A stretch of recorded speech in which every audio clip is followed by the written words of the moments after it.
صل على محمد وعلى آل محمد وصحبه وسلم. lápapọ̀ ìjókòó àlùbáríkà yìí ẹ jẹ́ ká ṣe gbólóhùn ọpẹ́ sọ́lọ́run ká sọ pé alhamdulillah. ní ti orúkọ tèmi sọ lórúkọ adé òní Adéwùmí.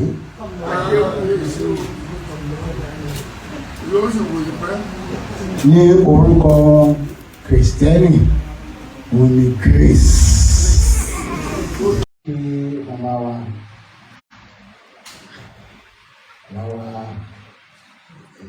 olóyè ńlá Mrs. Jọba Luwo Adekola Adéjọkẹ́ Alwaziri káwọn olóyè àtọmọba ọgbà àwọn tí wọ́n bá mi ṣiṣẹ́ ìdúpẹ́ lọ́wọ́ yín jẹun tó bá mi ṣiṣẹ́ pátá meeting is the fine disturbing. Okay. Ẹ jẹ́ bẹ̀rẹ̀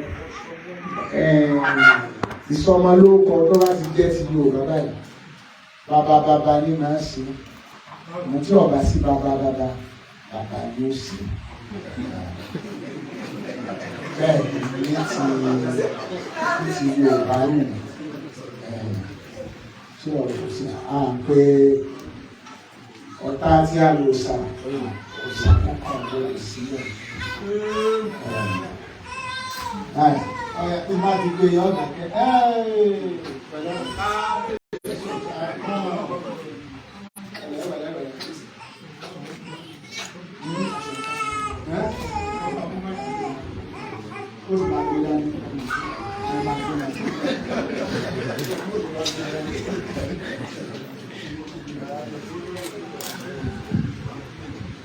pẹ̀lú àṣẹ ọba kan ṣoṣo tí ń jẹ́ kábíọ́ òsì ọba tí ń ṣọlá tẹ́nìkan ò lè fi léèrè obìnrin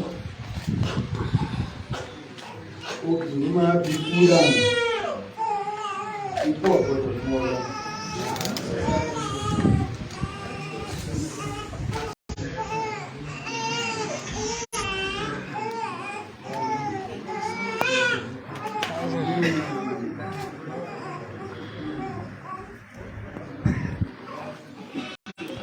orógbónì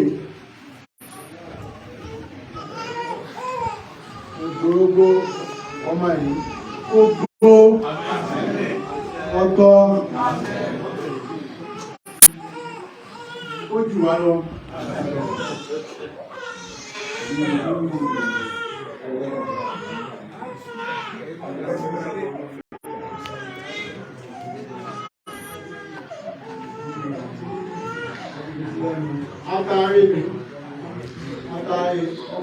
Eso bien lavo, a ver eso. Men, dos.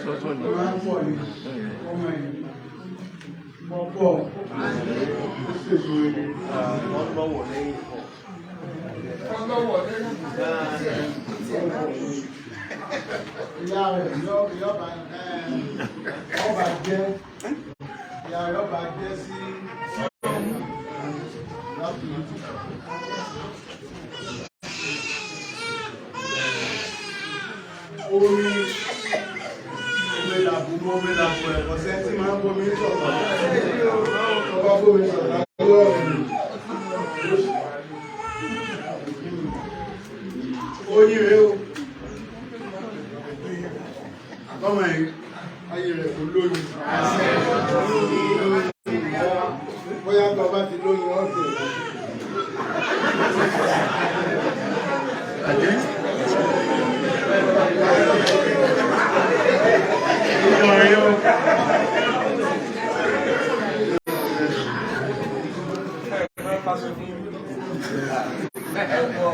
wọ́n ní ẹja rèé orílẹ̀ ẹja mi lábú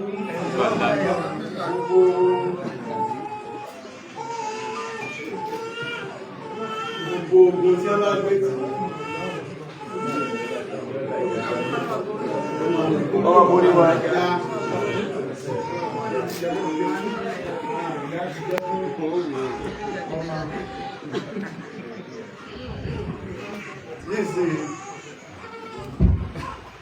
orúkọ tí mo sọ tó sì jẹ́ kó gbé wá látòkè lọ orúkọ náà ń jẹ́ Luwo Gbagida.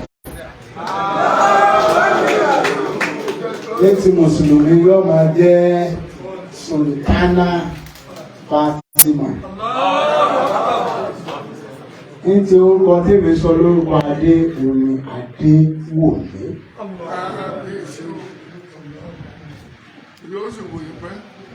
Ní orúkọ Kristẹni òní Grace of God and the sweet melody of the Holy Spirit be with us now. Àgbéyé tó dé. Ọba tí nǹkan yé aláṣẹ lórí òrìṣà.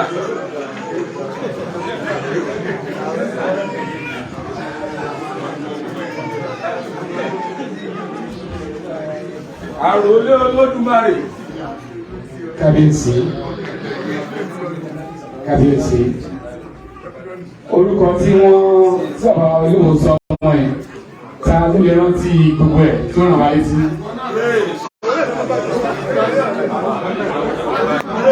Ẹ fọwọ́ sí. Ẹnì kan sọmọ láàrún. Ṣebí aṣáwọ̀ kan náà bá lọ. Ìfún ti lo. Ẹ bá ti sọ aláàánú sọ wọ́n fún ti lo. Wọ́n lórúkọ olúwa tí wọ́n jẹ́ Olúwo. Ó di ní. Sultana. Sultana Fatimoh. Adewumi. Sultana from the word Sultan. That can be saying Sultana Fatimoh. Yóò máa jẹ Grace ìyórí ọ̀fẹ́. Orúkọ Yorùbá ẹni Adewumi ọmọ Akanbi. Ẹja ti kábíyèsí lẹ́ẹ̀kan náà. Káyọ̀dé kan mú lọlé tó máa ń kí lórúkọ ọmọ ẹ sọ pé Luwo kábíyèsí. Subhana rabbika.